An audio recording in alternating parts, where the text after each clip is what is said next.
Welcome to Window on the Week.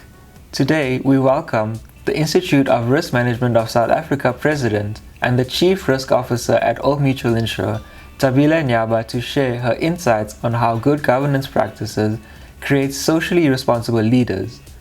Governance and social responsibility are intertwined. A socially responsible company that takes all stakeholders into account results in greater sustainability, and the ESG GPS rating tool depicts this relationship very well.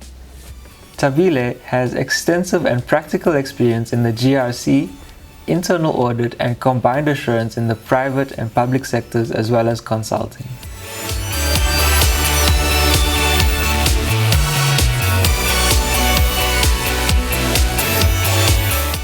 Welcome, Thabile. It is a privilege to have you on Window on the Week. Thank you so much, Kunaal. It's such an honor to be part of this. Thank you. Having good governance assists leaders in making effective decisions and meeting the needs of external stakeholders, thereby managing brand and reputation.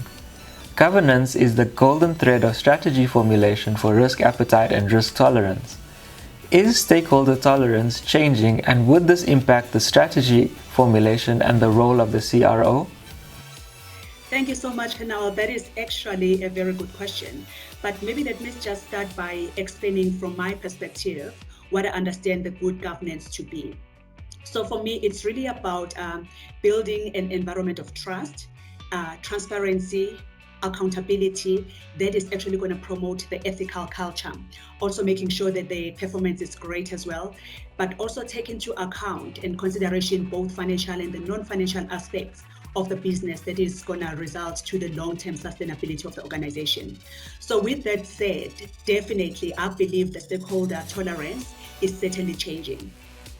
And we are actually beginning to see customers favoring the brands that make positive contributions to the environment, as well as the society as well. Then looking at how the organizations are giving back to the communities that they are serving. If you zoom closer to the organizations at the employees level as well, seems to be a greater interest on what organizations are doing with regards to how they are being treated as employees and how organizations are even responding to both environmental and social issues. So there's definitely a greater demand to organizations to do what is right and also be seen to do what is right. And failure to do this, I believe it's definitely going to damage the brand and the reputation of the organization.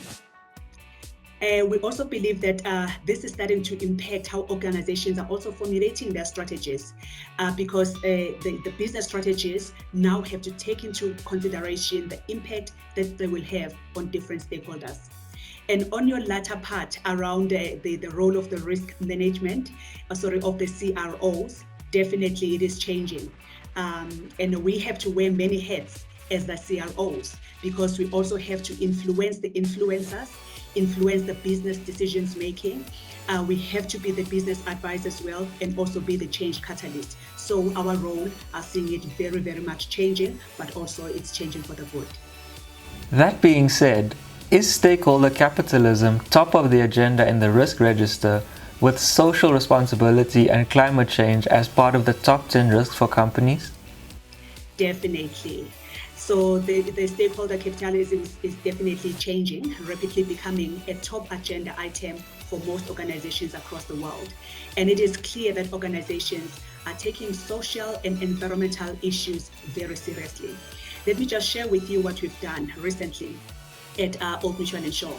We analyzed 3 top risks reports, which is the World Economic Forum report, the Institute of Risk Management South Africa, which is IRMSA report, and we also looked at the executive perspective. So what we found is that both social and environmental issues, such as the extreme weather events, the natural disasters, the climate change, were actually in the top 10 of these risk reports that we have analyzed, which then indicates that these are the key risks at both the global and the country level. How does South Africa compare to global best practice, and how do you see the governance landscape evolving? So I believe that South Africa has been in the lead for some time when it comes to the issues of corporate governance. We know that we have been having, the King 4 code, or the King code, that was established in 1994, that has been commended, to have produced good corporate governance within South Africa. We know that the listed companies in South Africa are expected to comply with King Code. However, many medium to large non-listed companies, they have adopted the King report voluntarily as guidance for good corporate governance. So I believe that we have been very much in the forefront with regards to this. However, I also believe that the governance landscape is changing, and we're beginning to see some companies integrating the ESG, which is environmental, social, and governance principles, in their investment decision making. They're also allocating the capital to renewable energy in order to contribute to the green economy. We also seem to be seeing there might be some regulations coming up or emerging for ESG as well. So I believe that with that, we're really going to be stepping up with regards to the ESG. However, we cannot underestimate the impact of COVID that it has done.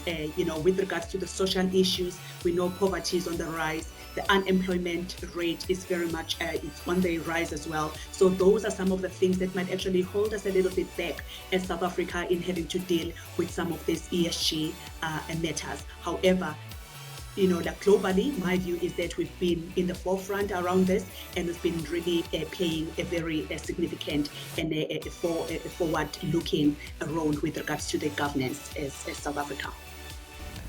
Thank you, Thabile. You have raised some very important points there. The role played by the Chief Sustainability Officer is showing more prominence in the C-suite. This gives the rise to new sets of dictionaries and skills, but also an increase in costs. How do you see companies in South Africa preparing for this? Over the years, accounting changes impacted corporations heavily. Specifically, banks and insurance companies were impacted by risk regulation and changes. Do you think corporations are well equipped to deal with sustainability risk management changes? So, Kunaal, I believe that in South Africa, the role of the Chief Sustainability Officer has not yet gained the prominence within the C-suite, or appointed a dedicated CSO, which is the Chief Sustainability Officer role, due to either size of the organizations or typically other executives are taking over that responsibility. However, I know for a fact that it's evident that most organizations, they have prepared for this, as they have adopted the King 4 code. In addition to that, many organizations have had social ethics and sustainability committees that oversee these components of the ESG and sustainability performance in place for a very long time.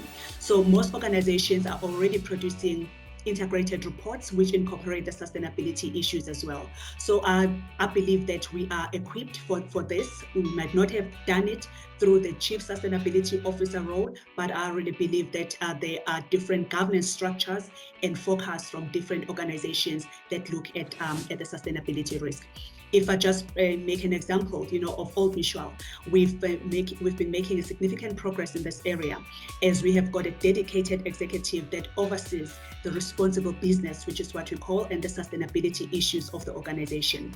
I've already mentioned we've got the governance structures in place, like the subcommittees of EXCO and the committees of the board that provide necessary oversight on sustainable social and economic development, which then includes things like the public safety, environmental management, responsible investment activities in sustainable social and economic development, which then incorporates corporate social investment, consumer relations, labor and employment and ethics. So overall, I believe, and I'm sure Old Mutual is not the only one that is doing this, that most of organizations that are doing this, they might not be doing it through the CSO, but they are definitely doing it through the different governance structures that they have in their organizations. Thank you, Thabile. It's been a privilege to have you on Wind on the Week.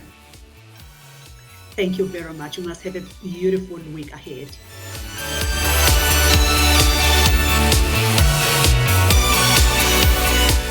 Risk Insights believes that CROs play an important role in shaping risk strategy for companies, but also ensuring that risk strategy is in line with sustainability.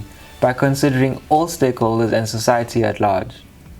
Today's CROs will help shape society and become impactful leaders if they are strong and equipped with experience, talent, empathy, and risk management ability.